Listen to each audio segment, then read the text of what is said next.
Olá, está no ar mais um podcast, o podcast Conexão Rede Petro. Chegamos aqui ao sexto episódio e nessa edição de hoje eu estou recebendo aqui gentilmente Fernando Leal, que é um dos diretores da Artig Serviços Offshore. Fernando, muito obrigada pela sua presença aqui para estar dividindo comigo esse assunto tão importante hoje que tem tudo a ver com essa conexão que a Rede Petro faz, né?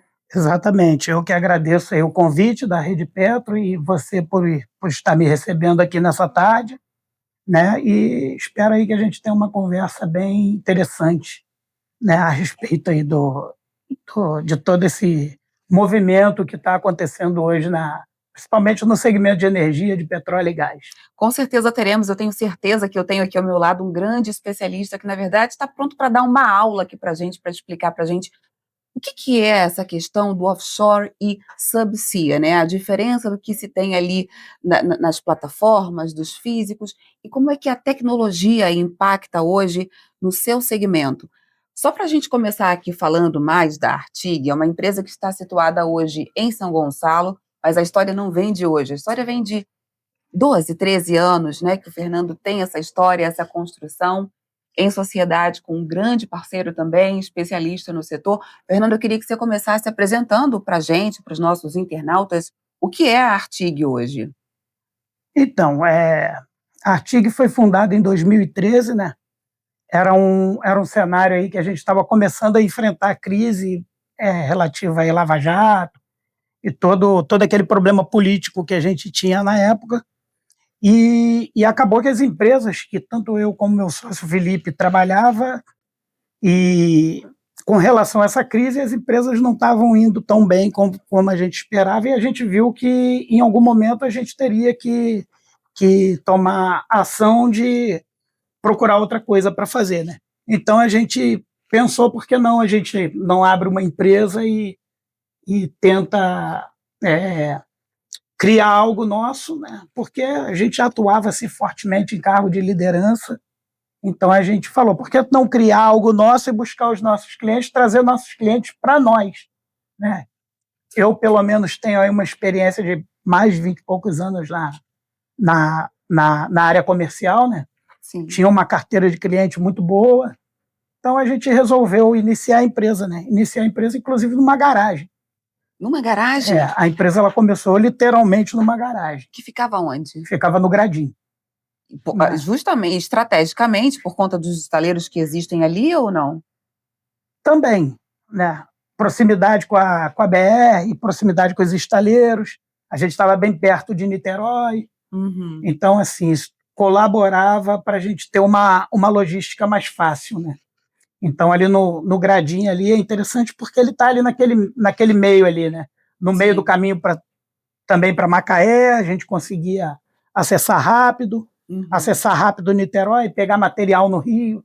Então, tudo isso colaborou para que a gente implantasse a primeira base ali no Gradinho. E aí, ao passar dos anos, a empresa foi crescendo, né? Muito se fala, inclusive, nessas conexões, nessas rodadas de negócio, que a Rede Petro é uma das grandes impulsionadoras sobre o cadastro das empresas para começar a fazer parte do fornecimento, tanto em produtos, em serviços, para a indústria naval. Esse começo foi difícil para você? Quais foram as dificuldades que vocês enfrentaram, os obstáculos? Como é que foram vindo essas respostas ao longo desse processo? Na verdade, quando você começa uma empresa, você tem a escassez de recursos, né? Mas, felizmente, a gente tinha a escassez de recursos, mas tinha uma carteira de clientes já ali na mão que a gente começou a desenvolver. E aí a gente adotou uma estratégia muito interessante, que até hoje é a estratégia da Artig. A estratégia da Artig é atender o cliente em situações imprevisíveis.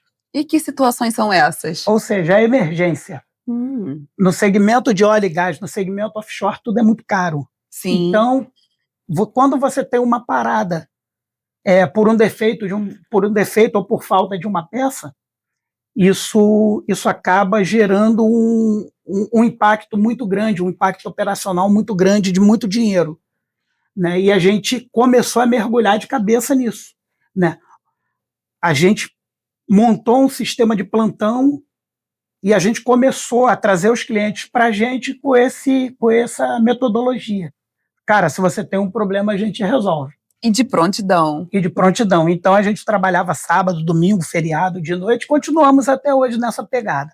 A nossa pegada é uma pegada muito de resolver problema. Uhum. Né? Então, hoje a gente tem uma engenharia forte dentro da empresa, a gente tem um departamento de engenharia, que o cliente ele traz para a gente um problema e a gente desenvolve uma solução.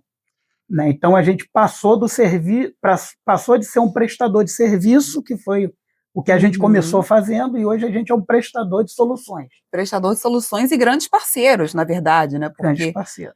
para a Artig não tem tempo ruim, é mergulhar no problema do cliente e entregar, subir de volta, né, com a solução. Hoje, quais são as áreas de atuação da empresa? Então, hoje a gente atua na área de caldeiraria e na área de usinagem. Né? A gente tem uma linha de negócio que é fazer a peça do cliente de acordo com o seu desenho. A gente tem uma linha de negócios que é desenvolver para o cliente aquilo que ele precisa, e a gente tem uma linha de negócios que são ferramentas para a operação submarina, que já fazem parte de um catálogo Artig que a gente vende para o cliente, porque são contratuais. A Petrobras coloca isso num contrato. Então a gente, ao longo aí desses 12 anos atuando, a gente desenvolveu algumas ferramentas ou aprimorou algumas ferramentas que já existem. Sim. E hoje a gente tem isso como produto Artig. Esse produto Artig é um produto que a gente vende para o cliente já a solução customizada que ele precisa para atender o contrato dele. Nossa, muito bacana. Agora, quando se fala em tecnologia e a gente fala de robôs que são capazes de mergulhar para entender, para fazer essa parte de manutenção, de inspeção, como é que isso funciona na prática, né? Porque para a gente que é leigo nesse setor, explica um pouco mais para a gente como é que é isso, Fernando. Então, hoje você tem o desafio, são águas cada vez mais profundas, né? A gente atua aí até 3.000 metros de profundidade, tanto na Bacia de Campos como na Bacia de Santos. Então, hoje existem navios especiais, eles são equipados com 1 ou 2 robôs submarinos, né, que são destinados aí para fazer essa operação. Né, antigamente você tinha o mergulho, antigamente o petróleo estava na água rasa, então você tinha o mergulho. Né? Só que hoje o mergulho ele já está numa tendência de ser extinto. Sim. Existe um programa chamado Diverless, que é para você acabar com o mergulho. Então, os ROVs, a automação, a máquina, ela vai cada vez ocupar um espaço mais abrangente, né, no setor offshore, até por conta de acidente, né, de diversos aí problemas que a gente teve aí no decorrer dos anos.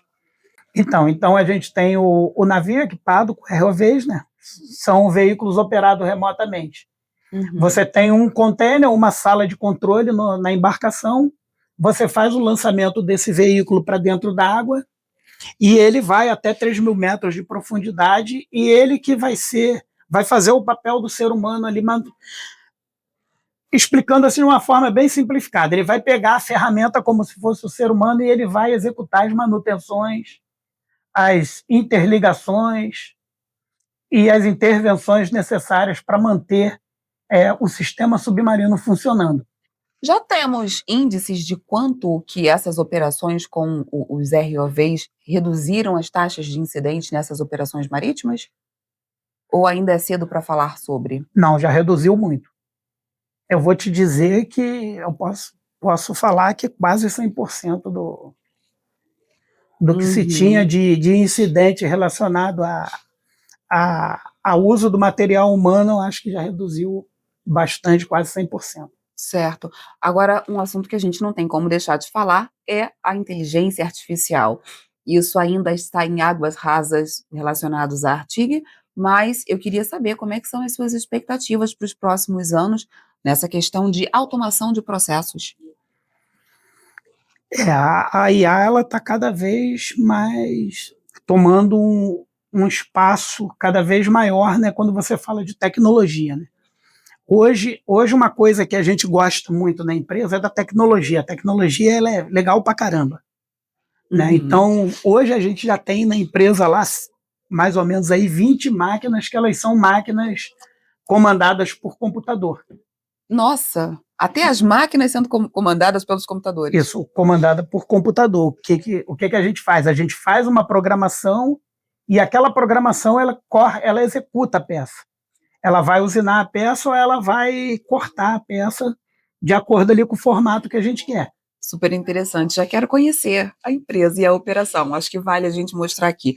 Ô, Fernando, conta pra gente então essa sua conexão, né, que não vem de hoje, há 6 meses, a hoje na Rede Petro RJ, mas que já vem de muitos anos, né? Você começou na Rede Petro Bacia de Campos, tendo em vista a logística, o cenário operacional que você atuava, e hoje, como é que está sendo para você estar como membro da Rede Petro RJ? Então, uma coisa que eu gosto muito é o network, né? É assim, como comercial, como eu tenho esse viés comercial, né, eu gosto muito do network. Então, eu gosto de estar presente em toda a comunidade, assim, que eu posso falar, toda a comunidade onde eu consiga fazer network e a gente gerar negócio, Sim. né? E essas redes, né, de conexões aí, como Rede Petro Rio, Rede Petro Bacia de Campos, eu até te falo, eu demorei muito para entrar na Rede Petro RJ, né?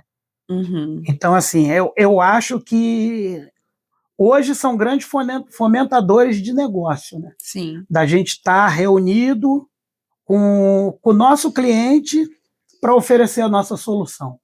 Eu acho que essas redes aí, elas têm esse papel de aproximar as pessoas, a gente tanto se aproxima de pessoas como de clientes, né? Eu acho É verdade. interessante porque você acaba conquistando ali parceiros, né, que vão te indicar em um Sim, determinado momento e você também vai indicar as pessoas. Isso é interessante por ser uma rede sim. de negócios. Quem está ali dentro da rede, a gente está sempre transitando ali.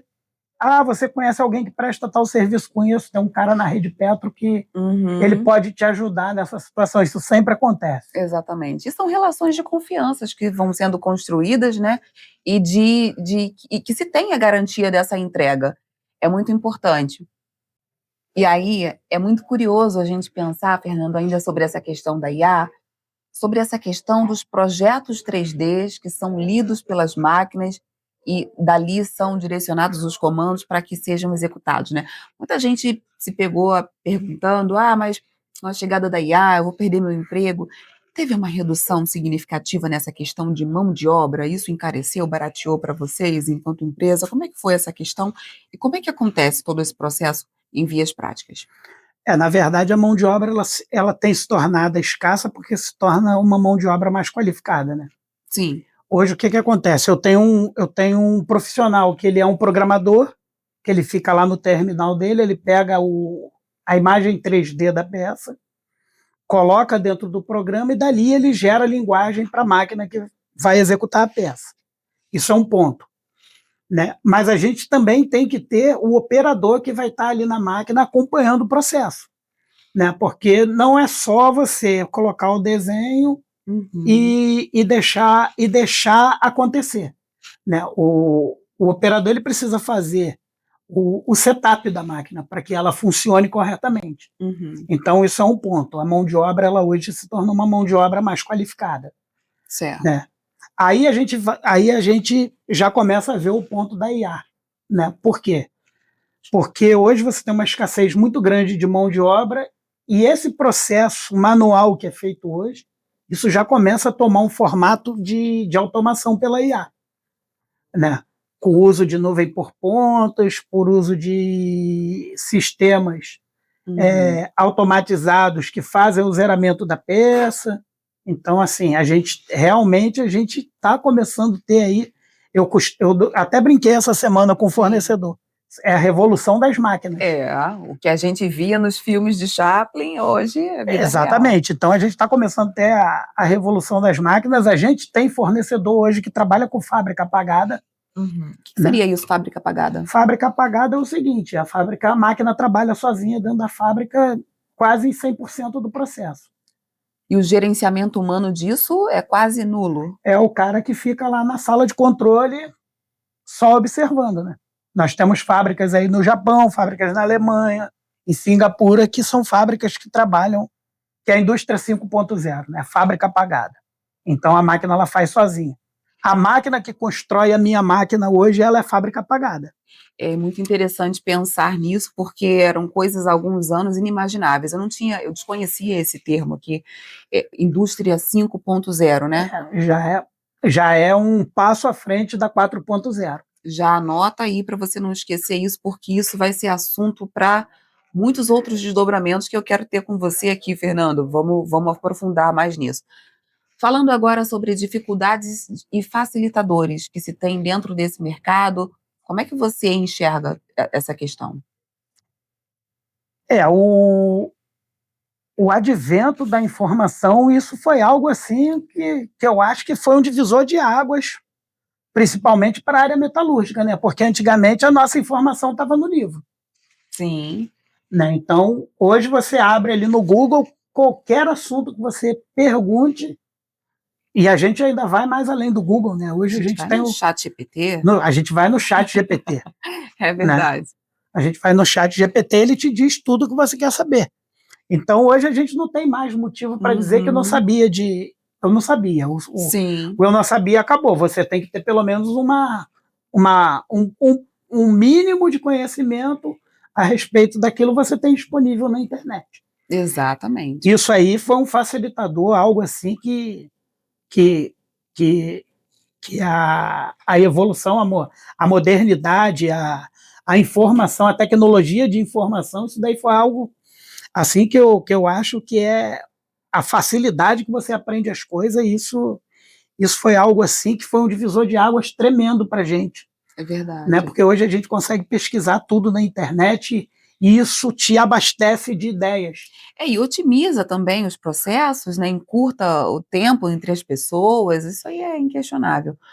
Fernando, eu vou até baixar minha plaqueta aqui, porque agora o bate-papo está totalmente informal. Quero saber quem é Fernando Leal. É pai, é casado? Quem é o Fernando Leal por trás do mundo corporativo? Pô, legal. Essa é a pergunta difícil? Não, é fácil. Eu sou casado, tenho 3 filhos, né?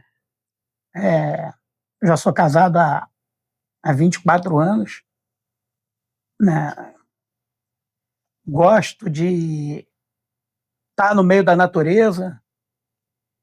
Meus finais de semana eu tenho uma casa na subida da serra, em Cachoeira de Macatu. Ah, que delícia. Então, os meus finais de semana é imerso na natureza, né? É o que eu gosto de fazer. Desconectado.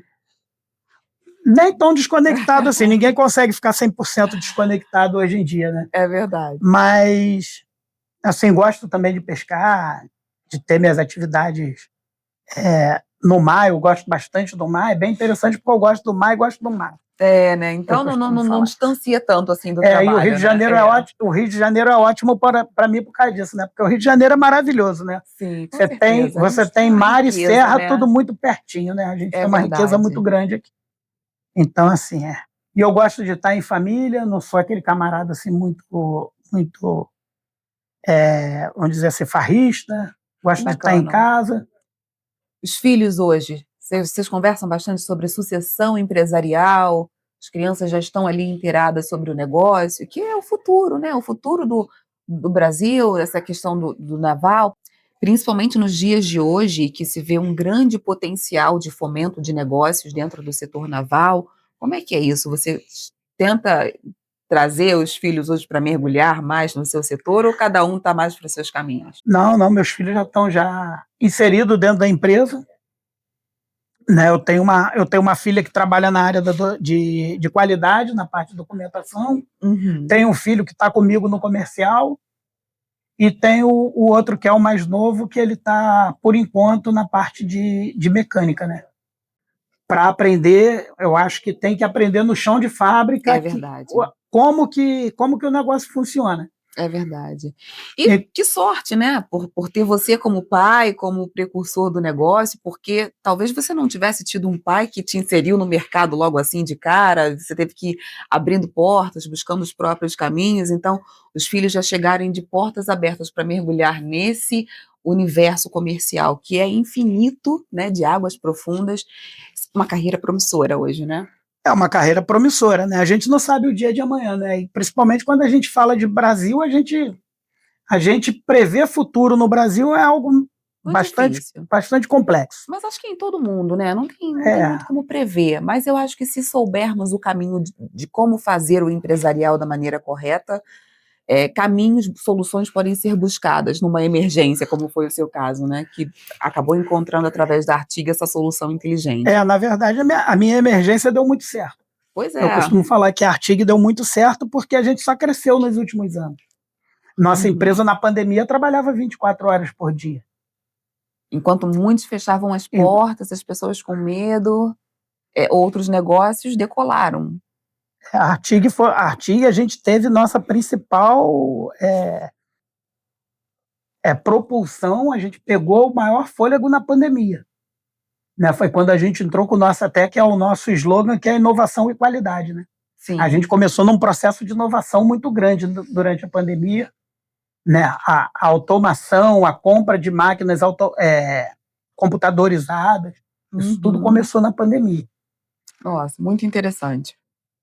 É curioso pensar, os nossos bastidores estão aqui falando com a gente, nesses cortes que vocês aí não viram, e veio uma curiosidade que eu acho muito interessante falar sobre isso. O crescimento exponencial durante a pandemia.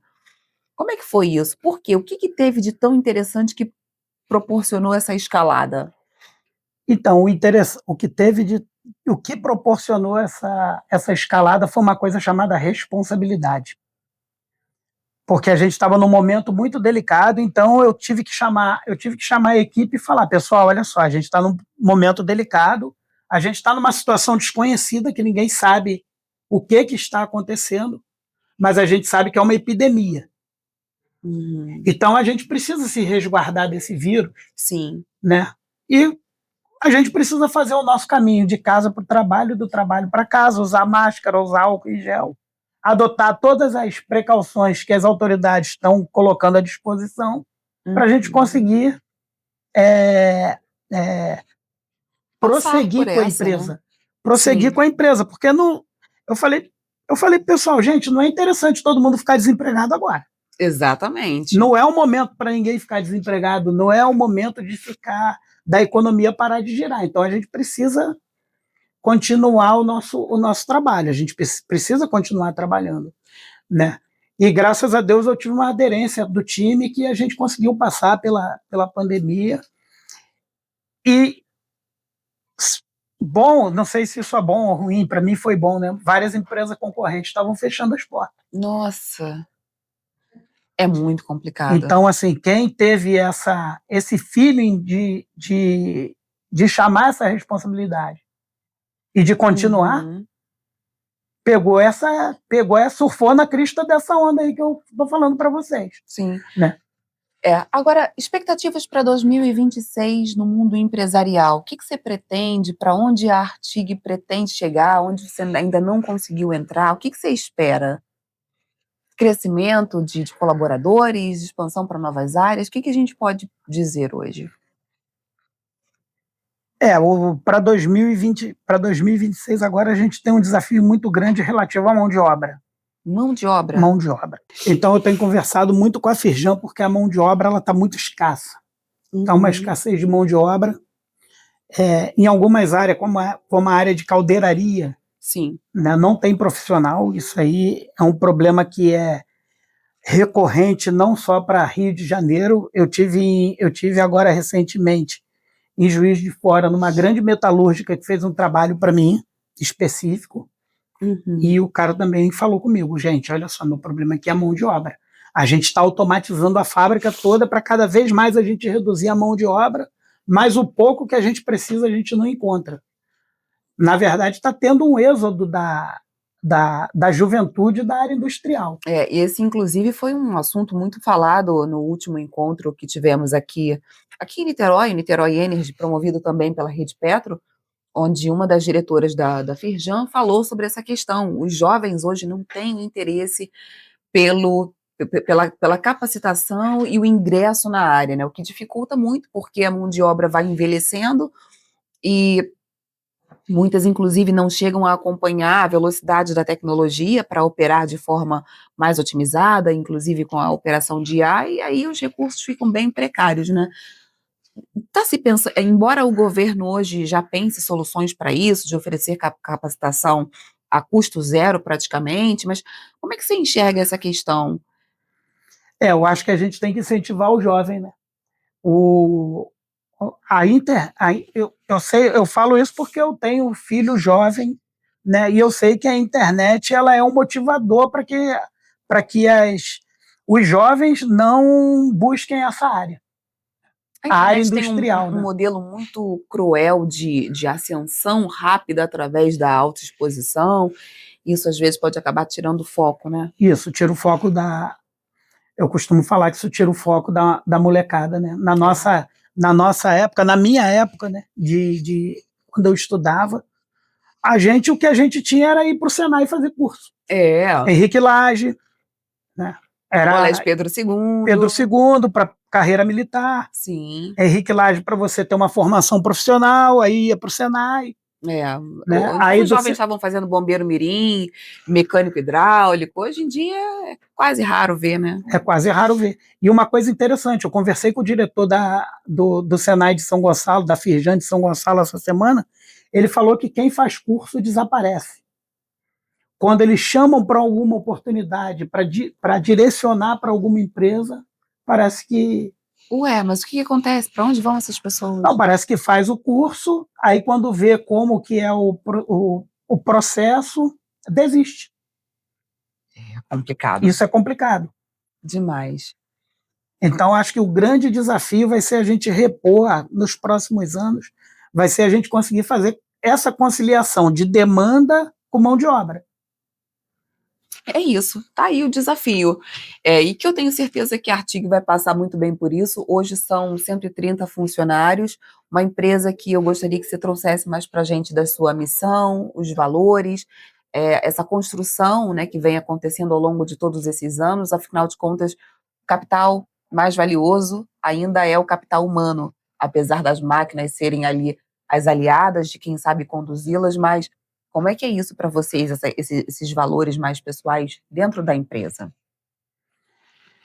É, a nossa empresa lá, eu particularmente classifico como uma empresa diferenciada, né? A gente procura ser diferenciado, claro que a gente não tem o recurso da multinacional, Sim. né? Nosso recurso não é um recurso de multinacional, mas dentro dos nossos recursos, a gente procura principalmente manter um ambiente de trabalho excelente, né? Então a gente tem vários programas dentro da empresa voltado para o bem-estar do colaborador, né? Uhum. Eu acho que isso é importante, e isso faz a gente ter funcionários lá que já estão indo para praticamente desde a fundação. A gente já teve nosso primeiro funcionário Sim, com 10 anos, que bacana. né? A primeira comemoração de 10 anos, ano que vem a gente tem mais um. E assim, tem uma galera bem grande assim, acima de 5 anos de empresa. Poxa, muito bacana. Retenção, né, de talentos, isso é muito importante, porque acaba mostrando também essa questão do clima organizacional, que tanto se fala, né? Um ambiente mais tranquilo, que apesar da responsabilidade, da atenção, as demandas do dia a dia, é um ambiente familiar, né? Onde o É, colaborador se sente em casa. a gente não gosta de botar a faca no pescoço de ninguém. Uma preocupação muito grande com segurança. Para a gente, a segurança lá é o valor que a gente não negocia. Eu costumo falar lá para a galera, quando eu participo dos DDS, que qualquer prazo de entrega é negociável, mas a segurança ela é inegociável. É Porque verdade. quando eu sento à mesa com o meu cliente e falo com ele que comprometeria a segurança, ele fala, não, cara, então faz no seu tempo, porque segurança é um valor que para a gente também não é negociável. E custa uma vida, né? Custa uma Pode custar vida. uma vida, a gente Custa uma fala vida. sempre isso. Né? Há pouco tempo atrás a gente teve uma CIPAT e o nosso cliente foi lá falar para a gente sobre isso. Muito interessante. Né? É um assunto que tem que ser recorrente, embora as empresas já tenham suas políticas de segurança, mas o óbvio precisa ser dito e repetido, porque vidas são o que mais importam, né, em todo o processo. É. Fernando, muito legal esse bate-papo aqui com você. A gente já vai se aproximando para os minutos finais desse nosso podcast, o sexto.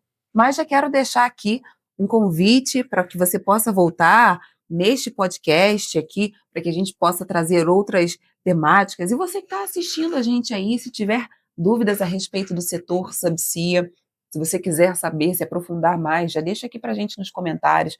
Aproveita para já curtir. Fernando, deixa aí suas redes sociais para o pessoal já ir lá, seguir, acompanhar também. Como é que faz? Quais são os telefones de contato, endereço da empresa? Manda para a gente. Então, o pessoal consegue me contactar com bastante facilidade pelo LinkedIn, Fernando Leal Artigue, todo mundo me acha. Ah, é? É. Então, Fernando Leal Artigo está aparecendo aqui embaixo. Telefone de contato, endereço? É 21 96 459 7496. O endereço, Avenida Santa Luzia, 1540, Santa Luzia, São Gonçalo. Anotou? Bom, então é isso. Nosso 6º episódio vai ficando por aqui. Quero mais uma vez agradecer à Rede Petro por esse privilégio de estar aqui à frente conduzindo e conversando, trocando, aprendendo mais com cada um dos especialistas que passam aqui por essa bancada. Fernando, obrigada por essa Eu que pela sua agradeço, presença. obrigado. Bom, vou deixar para vocês aqui, ó. Se você ainda não se inscreveu, se inscreva no canal da Rede Petro, siga no Instagram também. Esse podcast vai estar disponível pelo Spotify para você ouvir aí enquanto dirige, pelo carro para você ir acompanhando, e fique atento aos próximos episódios. Eu sou Luana Souza e vou deixando por aqui mais esse episódio aí com você. Espero que você tenha gostado. Escreve aí pra gente. Tchau, tchau.